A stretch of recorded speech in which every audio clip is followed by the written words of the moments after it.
Rajini sir வந்து அவர் தனி sir. அவர் super ஸ்டாராக 40 வருஷத்துக்கு மேலே ஒருத்தர் இருக்காருன்னா அதுக்கு ஒரு காரணம் இருக்கணும்ல. அந்த காரணம் அவருடைய மனது, அவருடைய செயல்பாடு. அவர் இன்றைக்கும் சொல்கிறேனே, நான் இதை ஒரு பெருமையாக சொல்லலை.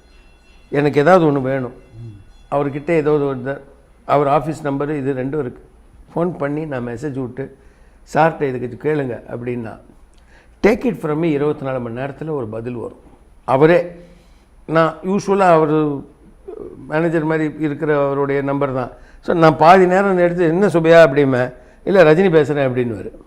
அவர் ஃபோனை வாங்கி பேசிடுவார். ஒரு ஈக்குவாலிட்டி இருக்குது பாருங்கள் சார். அவர் வாங்குகிற சம்பளத்துலேருந்து 5 0 எடுத்தீங்கன்னா தான் சார் என் சம்பளம். 5 0 கழிச்சிட்டா தான் என் சம்பளம். நான் இருக்கிற லெவல் எங்கே, அவர் இருக்கிற லெவல் எங்கே? பட் அது பார்க்கறதில்ல. மனிதனை மனிதனாக பார்க்கிறார். உண்மை. இந்த புக்கு படிச்சிருக்கீங்களா அப்படின்னார் ஒரு நாள். இல்லைன்னு, ஒரு நிமிஷம் அப்படின்ட்டு மாடிக்கு போனார். ஐயோ என்கிட்ட புது காப்பி இல்லை, என்னோடய பர்சனல் காப்பி தான் இருக்குது. பரவாயில்ல அப்படின்ட்டு அதில் வந்து தும்மோகன் எழுதி கொடுத்தார் ஹிமாலயன் யோகி பற்றி.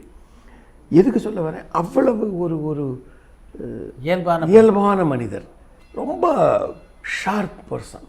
ரஜினி சார் வந்து எக்ஸ்ட்ராடினரிலி ஷார்ப். அவர் அவரோட உட்காந்தோம்னாக்கா நம்ம 100 வார்த்தை பேசுனா அவர் 5 வார்த்தை பேசுவார். ஆமாம், அவர் லிசனிங் தான், லிசனிங் கேட்டுக்கிட்டே இருப்பார்.